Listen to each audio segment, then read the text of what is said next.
Lazy, you know what I'm saying? Mm-hmm.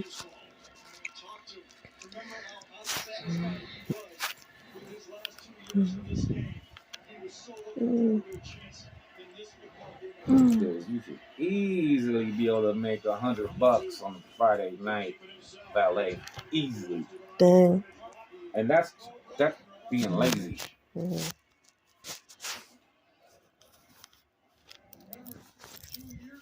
But if you're fucking hustling, man, and you running, you're gonna make some money, dude. Mm-hmm. A few times I made over $200 in one night. Mm-hmm. It was, I was tired of shit because I ran my ass off.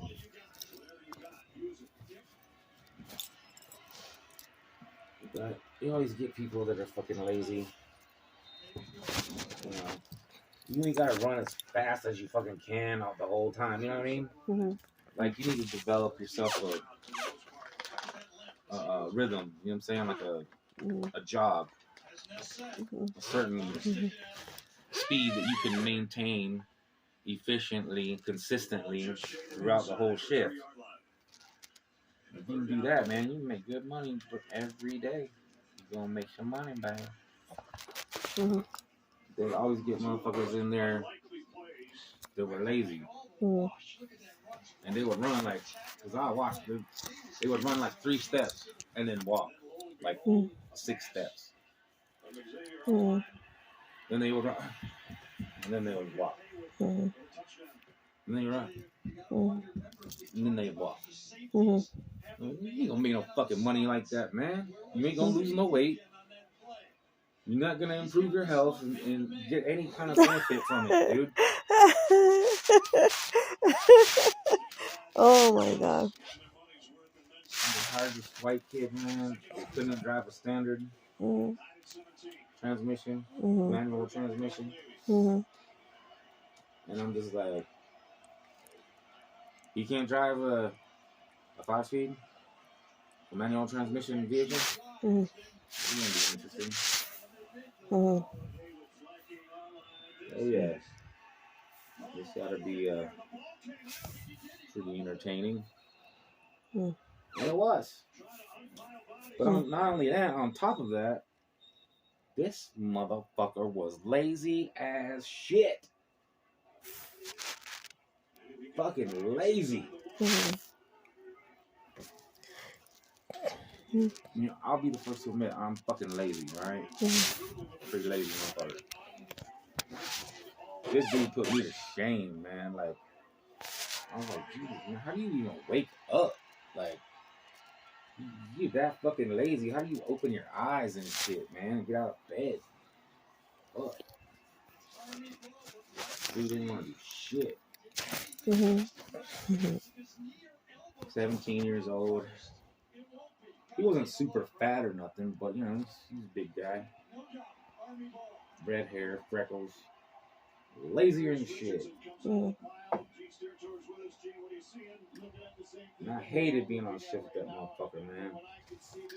Just because, you know, you want people working with you that want to work. Me? You know what I'm saying? He didn't want to do He's nothing. tickling. Mm-hmm. What? And then he went, how do you guys make all that money? While working, dude. It's not hard. I never make that money. That's because you're fucking lazy. Mm-hmm. And the time you go and get one car and bring it back, I've done 3. Mm-hmm. That's why, dumbass.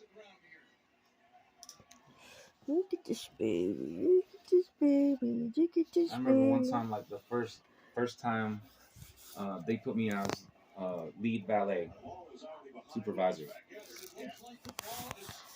on day shift, which is the worst shift to have. But anyway, they made me lead supervisor for the day. You know, I was in charge of ballet.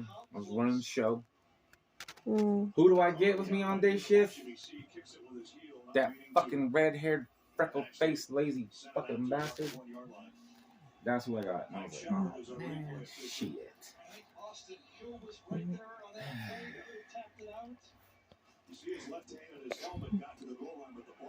Man, you fucking give me this douchebag, man. Just let me do it by myself. That'd be better. But I had that kid, and he was a nice dude. You know what I'm saying? But damn.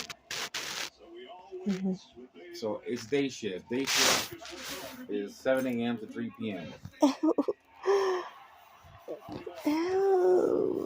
And during the early morning hours, like when you come on at 7 a.m., there ain't no cars in the valley lot. There might be 2 or 3 tops. It's pretty much empty. And it's real slow, you know what I'm saying, at least till around noon, and it starts picking up, starts getting busy. But during all that time, there's not shit going on in valet. I mean, you get a car here and there. Well, it was like 9:30 in the morning. This old couple came in a van. So he goes to park the van, and he's gone for a few minutes, and longer than usual. What the fuck is going on with this kid, man? What the fuck? Damn. What is he, crawling back to the valet, the front of the casino where valet is? So I walk to the edge of the building, and I look around the corner, and this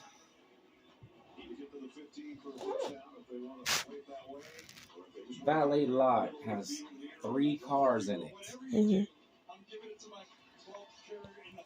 But the closest parking space to where valet is in the front of the casino is in between 2 cars.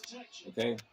There's tons, as far as the eye can see, open car spaces to park. But that particular parking spot is the closest one to the front where valet is. Okay? It's the closest. This motherfucker's gonna try and park that big old van in between those 2 cars because that's the closest parking space. Even though 10 feet away, there's no obstructions whatsoever, anything whatsoever to park.